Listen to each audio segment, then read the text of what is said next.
మా పాపని Shri Aditya degree college భీమవరంలో చదివించాను. ఇంజనీరింగ్తో సమానంగా ప్లేస్మెంట్స్ సాధించారు. ఈ కాలేజీలో చదవడం బట్టి మాకు చాలా సంతోషంగా ఉంది. చాలా ప్లేస్మెంట్లో మా పాప తెచ్చుకుంది. నెక్స్ట్ చాలా కేరింగ్గా కూడా చూశారు. ఫ్యాకల్టీస్ కూడా బాగా చెప్పారు.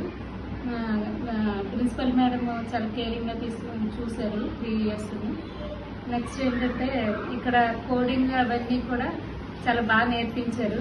పిల్లల భవిష్యత్తులో వాళ్ళ కాళ్ళ మీద నిలబడేటట్టుగా చేసేటట్టుగా కాలేజీ నుంచి బయటకు వెళ్ళేటప్పటికి వాళ్ళకి ఒక జాబ్ ఆపర్చునిటీ కల్పించారు ఈ కాలేజీ. మాకు చాలా సంతోషంగా ఉంది.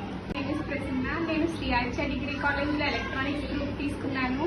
ఎలక్ట్రానిక్స్ అంటే ఓన్లీ ఎలక్ట్రానిక్స్ ఒకటే కాదు, దాంతోపాటు కంప్యూటర్స్ కూడా బాగా నేర్పిస్తారు. దీంట్లో జరిగిన కోడింగ్ సెషన్స్లో నేను సెలెక్ట్ అవడం వల్ల కోడింగ్ బాగా నేర్పించారు. దానివల్ల నేను టీసీఎస్ఐటీలో ప్లేస్ అవ్వగలిగాను. ఇంత రెస్ట్రిక్షన్ ఉన్నా సరే ఒక ఆపర్చునిటీ ఇచ్చారు అంటే కనుక ఈ కాలేజ్ వాల్యూ ఏంటో మీరు ఇప్పటికే తెలుసుకుని ఉంటారు. సో కన్ఫామ్గా దీంట్లో జాయిన్ అవ్వండి. Thank you.